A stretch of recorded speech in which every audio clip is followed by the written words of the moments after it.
אחד שקיבל אישור להשתמש בקנאביס רפואי, מריחואנה. היום יש בישראל 10,000 חולים כאלו שמעשנים, אוכלים או מטפטפים קנאביס. ישראל מסתבר נחשבת לשיאנית עולמית בשימוש בחומר הזה לצרכים רפואיים. בקרב הרופאים אין מחלוקת שהקנאביס מסייע לחולים רבים, אבל יש לסם הזה גם תופעות לוואי, ובמקביל יש לא מעט אנשים בריאים לגמרי שמצליחים גם הם להשיג את החומר הרפואי. הכתבה של רותי שילוני.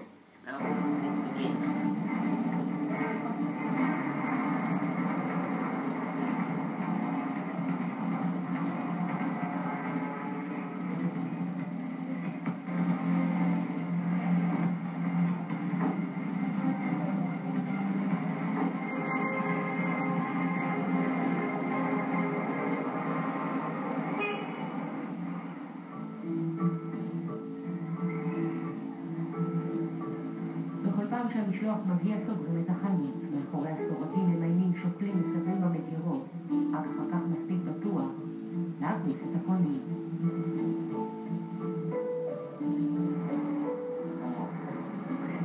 אז מה אתה רוצה? איזה גם? פרזן, או סליחה? או דורית, ארץ. דורית, ארץ ואורן כולם סוגים של קנאביס. בחנות הזאת אפשר לקנות חוקית לגמרי את הסם האסור. זה כמובן אם יש לך רישיון לקנאביס רפואי. אז תוכל לבחור בין שלל אפשרויות. יש קודם כל את האפשרות לעשן את הקנאביס הרפואי. יש לנו את הסיגריות המגולגלות מראש.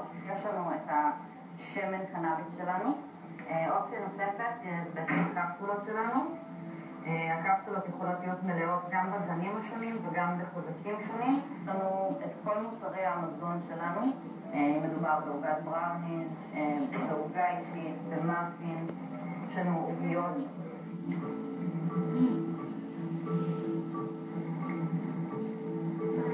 מה אנחנו לוקחים לקרוא את ה-15? גם לקובי פרידמן יש כבר יותר מ4 שנים רישיון לקנאביס רפואי. הוא סובל מסכרת, פריצת דיסק, בעיות לחץ דם וטרשת. ניסה במשך שנים את כל התרופות שיש נגד כאבים. אני לא ידעתי שזה קיים, הייתי בהלם שאותה רופאה אמרה לי, אני הולך להמליץ לך למריחואנה רפואית. לא ידעתי שזה קיים בכלל. איך הגבת? בהתחלה קצת בהלם. אין מה לעשות, אז עבר לי מהר. 60 גרם בחודש רשמו לו הרופאים, ומאז הוא מצליח לחיות עם הכאבים. כמה פעמים ביום אתה יושב פה ככה? לפעמים פעמיים, לפעמים 5, לפעמים פעם אחת. זה תלוי ברמות הכאבים. זה עוזר לשינה, מפחית כאבים, נותן אפשרות לתפקד כל היום, ערנות, מיקוד, זיכרון. הורדתי חצי מקוקטייל התרופות שלי. נשארו כמה כדורים וגם בהם המינון לאט לאט יורד. הביקוש הוא אדיר. קשה לתאר כמה חולים באים רק לצורך קבלת קנאביס בכל המערכות. עכשיו, אני חייב להגיד שבחלק לא קטן מהמטופלים זה עוזר. ובגלל שזה עוזר כ10,000 רישיונות לקנאביס רפואי יש היום בישראל. מה שהופך אותנו לשיאנית עולמית של היתרים ביחס לאוכלוסייה. זה התחיל עם חולה אחד לפני כעשור, והשאר היסטורי. לא כל מי שמתלונן על כאבים לקבל קנאביס. מדובר בעיקר בחולי סרטן, פרקינסון, טרשת נפוצה, ואנשים שסובלים מכאב כרוני. ועדיין, קודם הם נדרשים להוכיח שניסו תרופות קונבנציונליות. זה צמח, זה סם, הוא מוגדר כסם מסוכן, ואנחנו צריכים לעמוד על המשמר, זאת לא תרופה. היעילות והבטיחות שלה לא מוכרחים כדרך שמתעסקים בתרופות.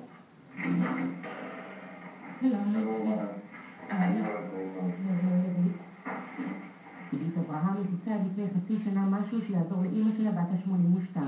זו דמיינה ששליח עם שקית קנאביס יהיה הפתרון. האם שרה התקשתה לאכול, הרופאים תכננו לנתח כדי להגדיל את הדרך הקיבה. ואז מישהו הציע לה לנסות. ביומיים הראשונים לא הייתה שום טובה, לא היה שינוי. ביום השלישי היה שינוי של 180 מעלות. ההליכה כנראה התייבשה. הצליחה לבלוע בלי להשתעל, בלי לחנק. פשוט מאז אנחנו חצי שנה עם הקנאביס, וזה פשוט פתר את כל הבעיות.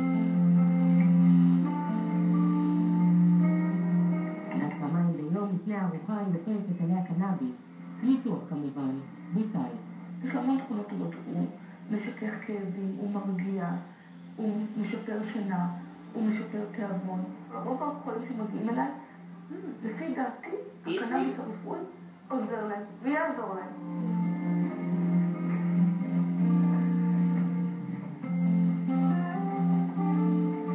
היי. שלום. מה שלומך? אני בסדר. גם ללמד בכיר בחברת הייטק המליצו על ניתוח אורתופדי אחרי שסבל מכאבי גב קשים לעצור.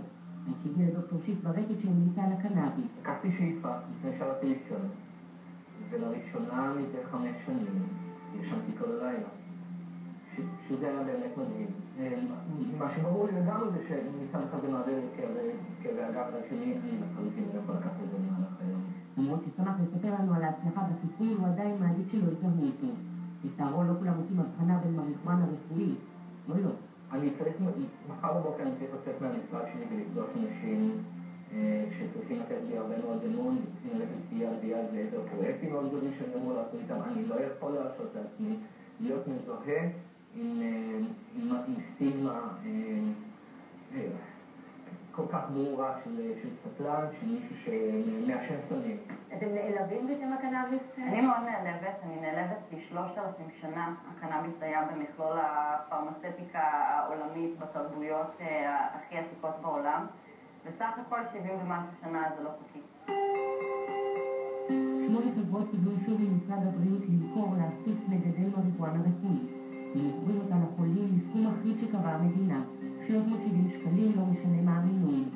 השדות בהם גדלים הפרחים מאובטחים היטב, העובדים נמצאים בפיקוח המשרד לביטחון פנים. השוק ממשיך לגדול, ככל שהביקוש עולה.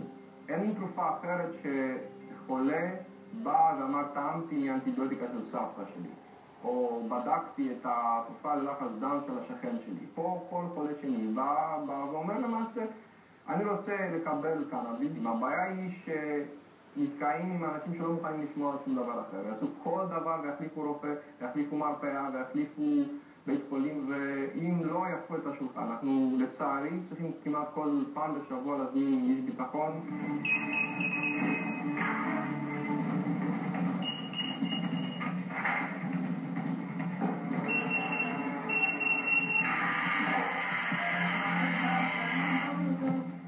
במוקד? במוקד. להיות על היעד.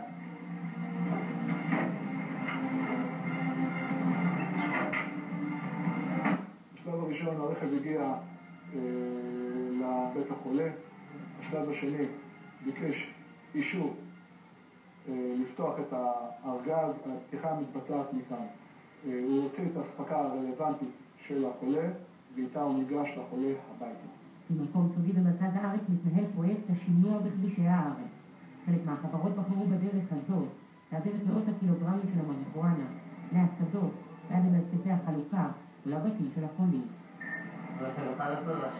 גם הנהג וגם המאבטחים לא יודעים לאן הם נוסעים. אנחנו שומעים אותם, אנחנו רואים אותם. יש להם את כל אמצעי ההזעקה והמצוקה שהם צריכים. אם יש מצב שבו המשנע אומר ויש לו תחושת בטן שזה לא הבן אדם, או שהוא עלול לסכן את המסירה, הוא מתקפל החוצה. הפחד הגדול הוא מזליגה החוצה של החומר בכל שלבי התהליך, מהגידול ועד לחולה. הערכות הן שכ-30% מהחומר זולג לחסדים ובני משפחה, עם גורמים עבריינים שיסמכו לשים יד, רק חלק מהיבולים. אחרי שבמשרד הבריאות הבינו שהגיעו לכמות משתמשים שאף אחד לא חלם עליה, החליטו לעשות שם סדר. ימים אלה מקים המשרד יחידה מיוחדת לטיפול בקנאביס. עכשיו יהיה מספיק כוח אדם לבחון האם כל מי שקיבל רישיון באמת צריך אותו, שכל מי שיקבל בעתיד באמת עונה לקריטריונים.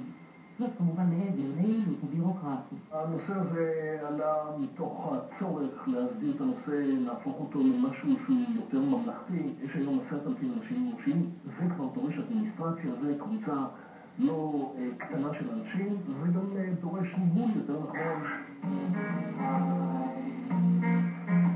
גם אלון מפתח תקווה ביקש שלא נזהה אותו. אצלו זאת לא הבושה, אלא העובדה שהוא נאלץ לעבור על החוק.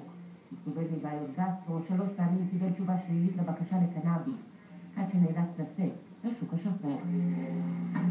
אחרי התלבטויות רבות אמרתי לעצמי, תשמע, יש תרופה שרופא מומחה, לא סתם רופא, ראש מחלקת כאב, אומר לך שזה יעשה לך טוב. אין שום מסקנה הגיונית אחרת מתקבלת מפשוט להתחיל את הטיפול הזה. זאת הייתה המסקנה שלי.